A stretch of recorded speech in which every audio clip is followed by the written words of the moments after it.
নমস্কার। আমি আজকে আবার চলে এসেছি আমার হবি কিবোর্ড চ্যানেল নিয়ে।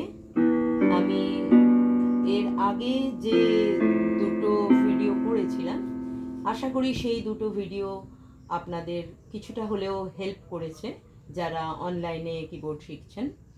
তো যদি একটুখানিও আপনাদের আমি কোনোরকমভাবে হেল্প করতে পারি, সবথেকে বেশি আনন্দিত হব আমি নিজে।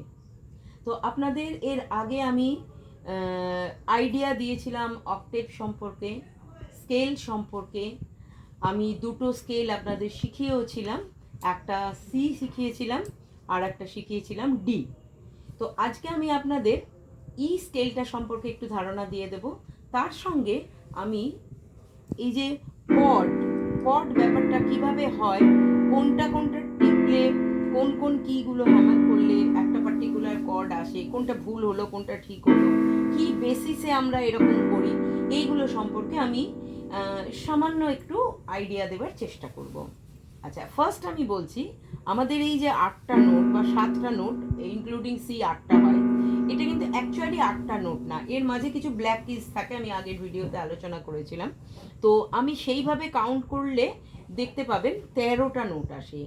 1, এই ব্ল্যাক কিটাকে 2 ধরবো, 2, 3, 4, 5, 6, 7, 8, 9, 10, 11, 12 কমপ্লিট হয়ে গেল। আবার এই যে সিতে এলাম, এটা ধরে 13। আচ্ছা, এবার আমি বলেছিলাম ব্ল্যাক কিজগুলোকে শার্প নোট বলা হয়। শার্প কিভাবে লিখতে হয় সেটাও আপনাদের আমি বলে দিয়েছিলাম, প্লাস আমি লাস্ট ভিডিও ডেসক্রিপশন বক্সে আমি শার্প লেখাটা বুঝিয়েও দিয়েছি। একটা এইচকে একটু লম্বা মতো কেটে দুটো পেট কাটা হয়, জাস্ট লাইক আমাদের যে হ্যাশট্যাগ যে সাইনটা ওই রকম। আচ্ছা, আজকে আমি ফার্স্টে আপনাদের ই স্কেলটা দেখিয়ে দিচ্ছি। ই হচ্ছে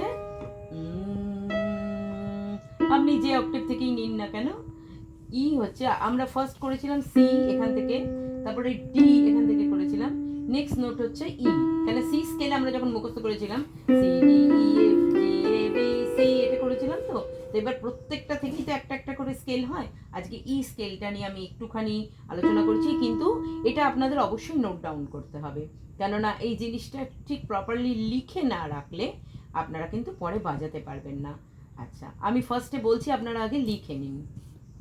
ই, F sharp, G sharp, A, B, C sharp, D sharp, E. আবার বলছি।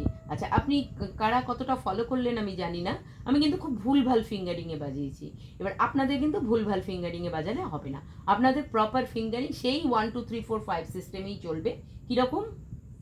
1 2 3, সেই দুটো আঙুলের মাঝ দিয়ে আমরা ইয়েতে চলে আসতাম, থাম নিয়ে আসতাম। 4, আবার 1 2 3 4, 4 5 6 7 8, ঠিক আছে? এবার আমি আবার বলছি, নোটগুলো লিখে রাখুন। E, F sharp, G sharp, A, B, C sharp, D sharp, E. ঠিক আছে? আমি তাছাড়া ডেসক্রিপশন বক্সে এটা লিখে দেব, আপনারা সেইভাবে ই স্কেলটাকে প্র্যাকটিস করবেন।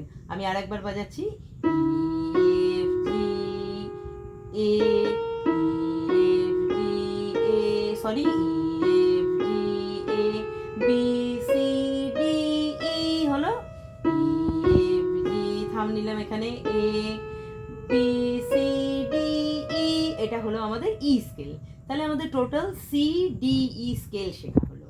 এরপর আমি বেশ কিছুদিন আর স্কেল করাবো না, আমি ম্যাক্সিমাম দুটো মাইনর স্কেল, এই হ্যাঁ মাইনর স্কেল করিয়ে দেবো নেক্সট ভিডিওতে। আর আজকে আমি যেটা আরেকটা জিনিস করতে চাইছি, সেটা হচ্ছে কিভাবে কর্ড সৃষ্টি হয়। কর্ডের সিস্টেম হচ্ছে বেসিক সিস্টেম, যেটা একটা নাম্বার আপনারা লিখে রাখুন 158, এটা একদম হৃদয়স্থ করে রাখবেন 158।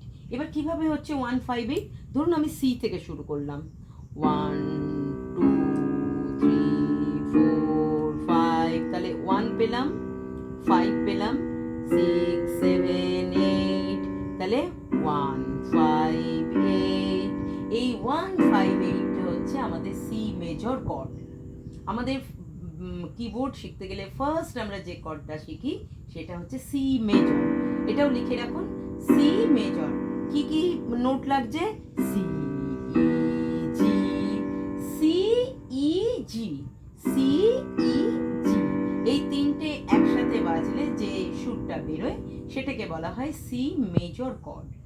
ঠিক আছে, সি মেজর কর্ড। এবারে এর সাথে আরেকটা জিনিস আমি অ্যাড করে দিই, কর্ডের তিনটে শেপ হয়। এই 158 সি মেজর কর্ডটাকে আমি তিনভাবে বাজাতে পারি। একটা হলো 158, এবার ধরুন এটা হলো ফার্স্ট শেপ। সেকেন্ড শেপ হচ্ছে 815, 8, এবার 1 কোনটা হবে বলুন তো? এই যে নেক্সট যে সিটা সেটা হয়ে যাবে 1, 815, এটাও কিন্তু সি স্কেল। আর একটা থার্ড শেপ হয়, সেটা হচ্ছে 581। এবার 581 কিভাবে করবেন? 1 8 1 5 8, এটা করেছিলাম তো। এবার আমরা করব 581, তাহলে 581 থার্ড শেপ হয়ে গেল। তাহলে ফার্স্ট শেপ হলো সি এর, ঠিক আছে, এটা হলো সি ই জি। এরপরে একটা হবে জি সি ই, এটা হলো সেকেন্ড শেপ। এগুলো লিখে রাখুন, সি ই জি, তারপরে লিখুন জি সি ই, এটা হলো সেকেন্ড শেপ। আর থার্ড শেপ হচ্ছে জি সি, তাহলে সি ই জি একটা, জি সি ই একটা, আর একটা হলো ই জি সি। তিনটেই কিন্তু আমার সি মেজর কর্ড হলো। সি মেজর কর্ড তিনটে শেপ, ফার্স্ট শেপ, তারপরে সেকেন্ড শেপ হচ্ছে 815, 815, এটা সেকেন্ড শেপ। থার্ড শেপ হচ্ছে 581, থার্ড শেপ। তাহলে ফার্স্ট শেপ হচ্ছে 158, সেকেন্ড শেপ হচ্ছে 815, থার্ড শেপ হচ্ছে 581। আজকের জন্য এইটুকুই। আর এর আগে আমি সি মেজর স্কেলের সাথে কর্ড বাজিয়েছিলাম, এরপরে আমি সি মেজর স্কেলের সাথে কর্ড আপনাদেরকে শেখাবো। সেটা হচ্ছে এই সি এর থার্ড শেপ সেকেন্ড শেপ কিভাবে নিয়ে করা যায়, সেটা আজকে আর বলছি না, সেটার জন্য অপেক্ষা করতে হবে আপনাদের নেক্সট ভিডিওর জন্য। আজকের জন্য এইটুকু। আপনাদের ভিডিওটা যদি ভালো লেগে থাকে, যে সমস্ত ছাত্রছাত্রীরা যারা এই মুহূর্তে কোনো টিচারের কাছে যেতে পারছেন না, তারা যদি আমার এই ভিডিওটা দেখে থাকেন, তাহলে আপনারা এখান থেকে কিছুটা হলেও শিখে নিতে পারেন। তাছাড়া ডেসক্রিপশন বক্সে আমার ফোন নাম্বার থাকবে। অনলাইন অফলাইন দু ধরনেরই ক্লাস হয়। আমি নিজে শ্রীরামপুরে থাকি, যদি প্রয়োজন হয় শ্রীরামপুরে এসে অফলাইন ক্লাস করতে পারেন। যদি অনলাইন ক্লাস করতে চান তাহলে তো যে কোনো জায়গা থেকেই করা যাবে। আর আপনাদেরই মতন যেসব ছাত্রছাত্রীরা আছে যারা এই মুহূর্তে টিচারের কাছে যেতে পারছে না, তাদেরকে প্লিজ ভিডিওগুলো একটু শেয়ার করে দেবেন, তাহলে আপনার শেখার সাথে সাথে তারাও খানিকটা শিখতে পারবে। আজকের জন্য এইটুকুই। নমস্কার।